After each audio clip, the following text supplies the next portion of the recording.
रोहता स्थित PS garden Gwalior road में चल रही श्रीमद् भागवत कथा का शनिवार को समापन हो गया। इस मौके पर राष्ट्रीय संत चिन्मयानंद बापू की ओर से मंत्रोच्चारण के साथ महायज्ञ हुआ। सभी भक्तगणों ने हवन यज्ञ में हिस्सा लिया और भागवत का प्रसाद ग्रहण कर पुण्य लाभ कमाया।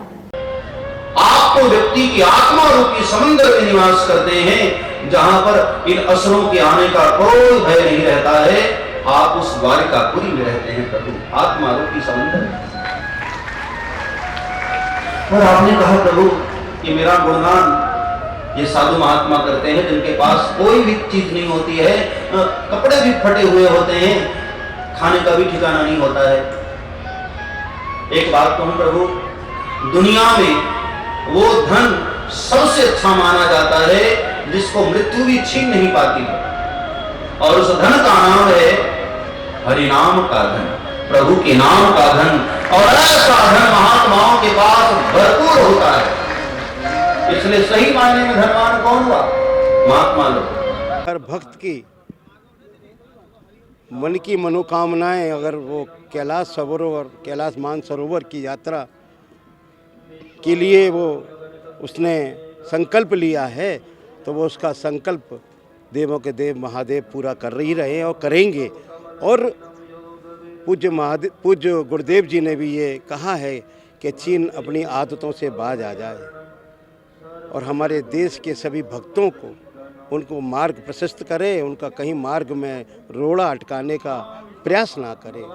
मैं सभी श्रीमद् भागवत कथा के 7 दिवसीय यज्ञ में उपस्थित हुए आगरा के सभी धर्म प्रेमी, धर्म माताएं, धर्म बहनों का बहुत बहुत आभार प्रकट करता हूं, उनका बहुत बहुत अभिनंदन करता हूं, उनका स्वागत करता हूं कि उन माताओं ने 7 दिन आकर इस गंगा में डुबकी लगाई है और सभी परिवार को जोड़ा है। मैं उनका बहुत बहुत आभारी हूं। विश्व कल्याण मिशन ट्रस्ट की शाखा आगरा की तरफ से उनका आभार प्रकट करता हूं। पूज्य चिन्मयानंद जी बापू जी द्वारा जो कथा का अमृत पान हम लोग कर रहे हैं, और बहुत ज्ञानवर्धक बातें यहाँ सुनने को मिल रही हैं। अब यहाँ जिस प्रकार की ज्ञान की बातें हो रही हैं, या धर्म की बात भी हो रही है, ज्ञान की बात भी हो रही है, देश और समाज के संचालन की बात हो रही है, यही संदेश लेकर हम लोग यहाँ से जा रहे हैं। संपूर्ण समाज जा रहा है। आगरा के ये बिल्कुल दक्षिण द्वार पर हम बैठे हैं। ये प्रवेश द्वार है आगरा का, जहाँ हम बैठे हैं, और यहाँ देहात और शहर का बिल्कुल संगम होता है। और यहाँ पर इतनी बड़ी संख्या में बाल वृद्ध नर नारी आए हैं। निश्चित रूप से यहाँ से संस्कार लेकर जाएंगे, अपने दैनिक जीवन में वो उन संस्कारों को उतार कर ये पूरे समाज के लिए काम आएंगे, देश के लिए काम आएंगे।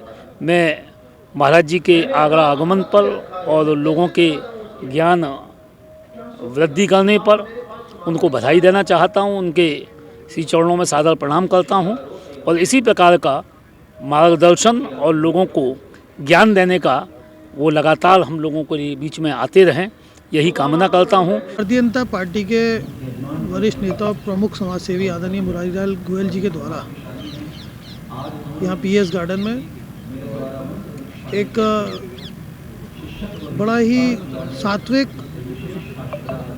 कार्यक्रम श्रीमद् भागवत कथा और महाराज जी माननीय चिन्मयानंद बापू जी के द्वारा जो ये हमें भगवत कथा और ये अमृतवाणी सुनने को मिल रही है। यहाँ पर जनता जनार्दन कई दिनों से नित्य प्रोग्राम चल रहा है, कार्यक्रम चल रहा है, और निश्चित रूप से एक अच्छा वातावरण, एक बड़ा पुनीत वातावरण यहाँ पर बना हुआ है। इस तरह के जो कार्यक्रम होते हैं हमारे समाज सेवी जब कराते हैं तो निश्चित रूप से समरसता का भाव बनता है, एक अच्छा एक पावन पुनीत भाव बनता है। और अंग्रेज़ी नववर्ष भी है तो एक अच्छे शुरुआत हर प्रकार से होती है। इसमें महाराज जी ने आज स्वदेशी अपनाने का एक संदेश दिया। माननीय प्रधानमंत्री जी ने भी, माननीय मुख्यमंत्री जी ने भी, हम लोगों ने देखा कई योजनाएं, 1 प्रोडक्ट 1 डिस्ट्रिक्ट करके और स्वदेशी अपनाने की बात को हमेशा प्राथमिकता दी है। उसी को महाराज जी ने आगे बढ़ाते हुए विशेषकर जो चाइनीज़ प्रोडक्ट्स हैं उनका बहिष्कार करने का यहाँ पर सभी हजारों लोगों की यहाँ पर संख्या बैठी, उनसे आह्वान लिया।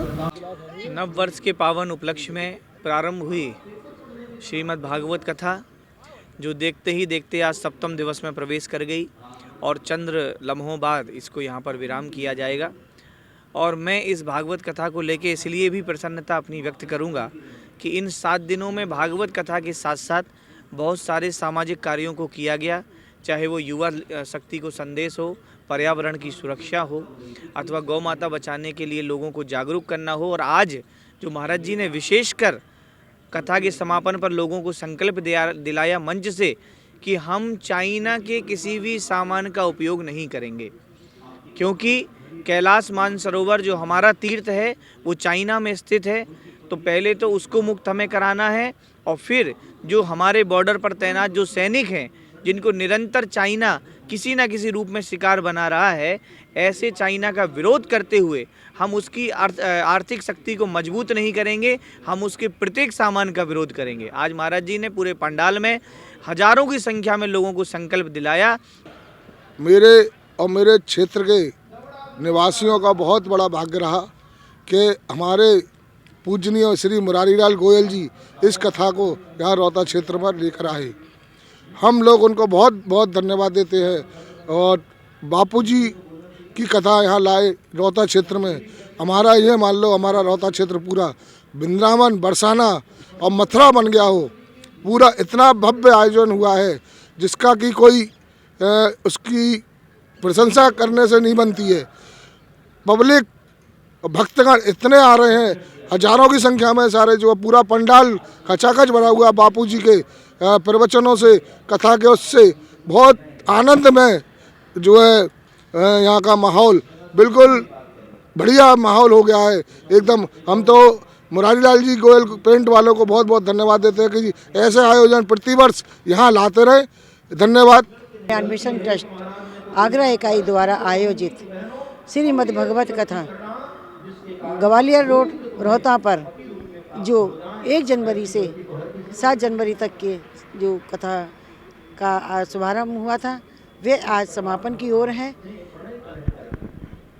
श्री चिन्मयानंद बापू जी के मुखारबिंद से जो यहाँ भक्तों ने 7 दिन से भागवत की गंगा बही और उसमें सभी ने डुबकी लगाई और सभी लोग भागवत में अपने को धन्य मान करके तर गए।